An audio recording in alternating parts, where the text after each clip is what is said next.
So I am here in Disney World, about to go on the rock and roller coaster featuring Aerosmith. And being the history of rock guy, I guess I should see if it meets with the JT Curtis Music seal of approval. If that actually means anything, which probably doesn't. I had no idea this ride existed when I decided to go to Hollywood Studios in Orlando. And I had absolutely no idea what to expect. In the late 90s, this ride opened and, sure enough, featured Aerosmith as the main draw. And they don't just play their music or show footage of them, they fully participated in it. This was right around the time the band was experiencing their fourth comeback. Don't Want to Miss a Thing had come out, tied with that terrible Michael Bay movie. Aerosmith's fame was legendary by this point, and they weren't above poking fun at it. They had been on Wayne's World, they were on The Simpsons, and now they were about to have their own roller coaster. And while it wasn't quite as crowded as the Star Wars attractions, there still was quite a line when I was there, so it was popular. Now, part of being in Disney World means waiting in lines. Long lines. Apparently, this roller coaster is brought to you by G-Force Records. I wonder if I can send them some of my music for consideration.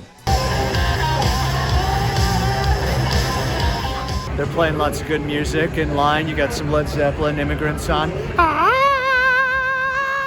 You know, I'm probably disturbing everybody in line, So when you walk into the pre-ride area, you get to see some pretty cool gear, a 1920s mixing console, an old disc cutter, some microphones, though they made up the name G-Force 1 for one of them, I don't know. A vintage twin reverb and a Les Paul Standard. Can you bring down another baffle into A for the bass drum?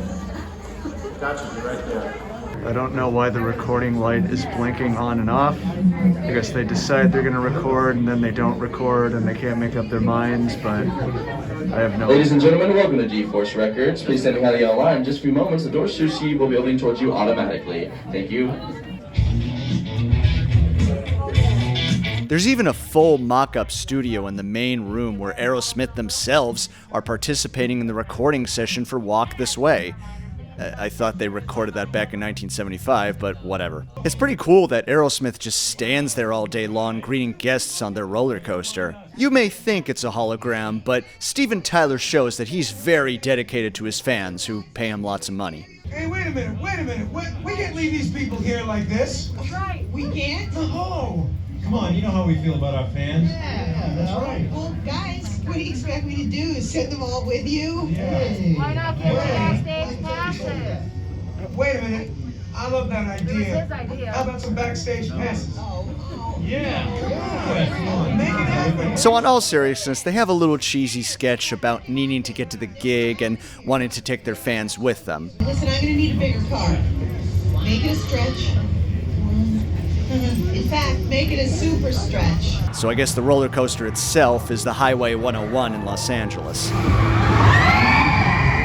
It's certainly a lot more fun than the slow crawl the real 101 is. Alright, we're about to ride, so I'll let you know how it is. So I didn't record the actual ride itself, but if you want to see footage of it, check out Attractions 360's 4K video. I'll link it in the description. You can see a lot of the LA landmarks it takes you through in the dark. Depending on which car you take, they play a different Aerosmith song. And once you arrive at the gig, you're greeted by applause and footage of the band playing. So yeah, you don't actually get to hang backstage with Aerosmith in person, in case you were hoping for that. Alright, I just got done with the rock and roll roller coaster featuring Aerosmith.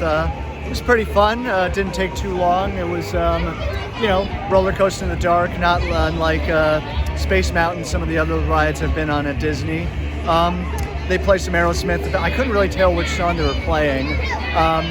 But, you know, it was kind of fun. They went through like kind of the Sunset Strip landmarks and stuff like that. They lit up. But for the most part, it's a roller coaster in the dark, pretty fast, pretty fun. So, yeah, I'd recommend it if you're in Disney World. Check it out.